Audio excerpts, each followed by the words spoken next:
Dans Ézéchiel 16, 3, 5, Dieu dit de l'humanité, tu diras, ainsi parle le Seigneur, l'Éternel à Jérusalem, par ton origine et ta naissance, tu es du pays de Canaan. Ton père était un Amoréen et ta mère une Étienne. À ta naissance, au jour où tu naquis, ton nombril n'a pas été coupé. Tu n'as pas été lavé dans l'eau pour être purifié. Tu n'as pas été frotté avec du sel. Tu n'as pas été enveloppé dans des langes. Nul n'a porté sur toi un regard de pitié pour te faire une seule de ces choses. Par compassion pour toi, mais tu as été jeté dans les champs le jour de ta naissance parce que on avait horreur de toi. Cela arrive dans n'importe quelle ville. Quand un enfant est le fruit du péché, il arrive que la mère sort la nuit et jette l'enfant quelque part dans un champ. Un enfant indésirable gisant dans un champ parce qu'il est né du péché. Dieu dit, ô homme, c'est ta condition indésirable de tous. Nos pensées sont mauvaises et nourries de mauvaises images qui ne peuvent pas être changées. Connaissant tout cela, notre Seigneur nous a invités à venir à lui. Quand Dieu montre notre péché, c'est pour nous pardonner et non pour nous faire honte. Lorsque les hommes montrent nos péchés, c'est pour nous faire honte. Lorsque Dieu montre notre péché, ce n'est pas parce qu'il nous hait, mais parce qu'il veut nous sauver. Par exemple, lorsque nous allons chez le médecin, il doit avant tout diagnostiquer exactement la maladie. Il peut même passer une semaine en utilisant différents tests pour découvrir la nature de la maladie. Alors seulement, il peut être sûr. La parole de Dieu montre clairement et pleinement que notre condition est celle de pécheur, parce qu'il veut nous pardonner, nous transformer, faire de nous de nouvelles personnes. Il est préférable de confesser à Dieu notre condition que de vivre dans les ténèbres, mourir dans la honte et souffrir pour l'éternité. Lorsque Dieu commence à vous montrer ces choses en vous, ne pensez pas que Dieu essaie de vous juger. Il vous aime. Le Seigneur dit dans Jean 3, 17, Dieu en effet n'a pas envoyé son Fils dans le monde pour qu'il juge le monde, mais pour que le monde soit sauvé par lui.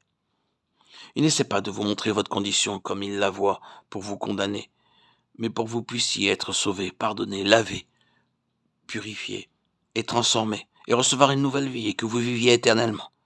C'est la raison pour laquelle Dieu aime l'homme.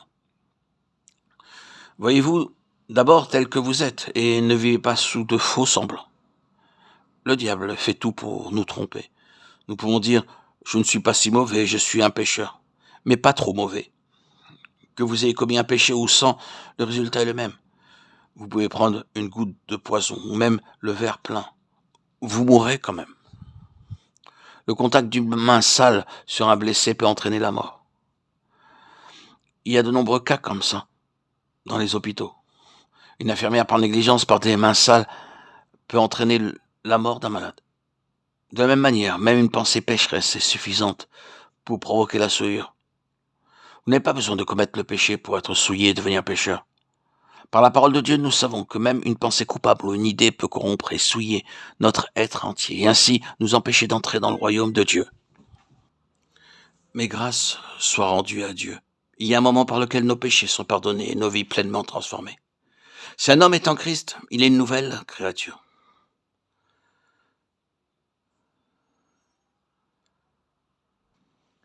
Si quelqu'un n'a pas l'esprit de Christ, il ne lui appartient pas. Romains 8, 9.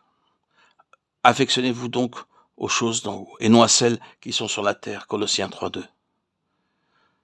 C'est ainsi que le premier grand changement a lieu dans la personne, qui reçoit l'amour pour les choses célestes.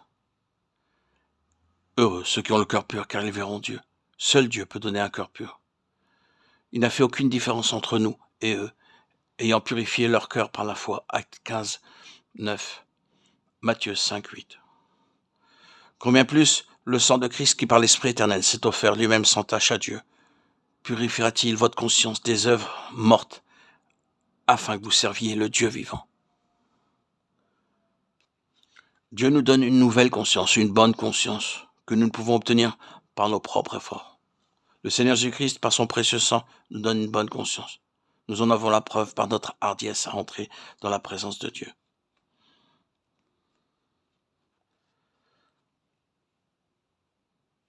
Approchons-nous donc avec assurance du trône de la grâce, afin d'obtenir miséricorde et de trouver grâce pour être secourus dans nos besoins. Hébreux 4,16. Une bonne conscience donne la liberté et la hardiesse pour parler à Dieu, et je peux rester longtemps en présence de Dieu.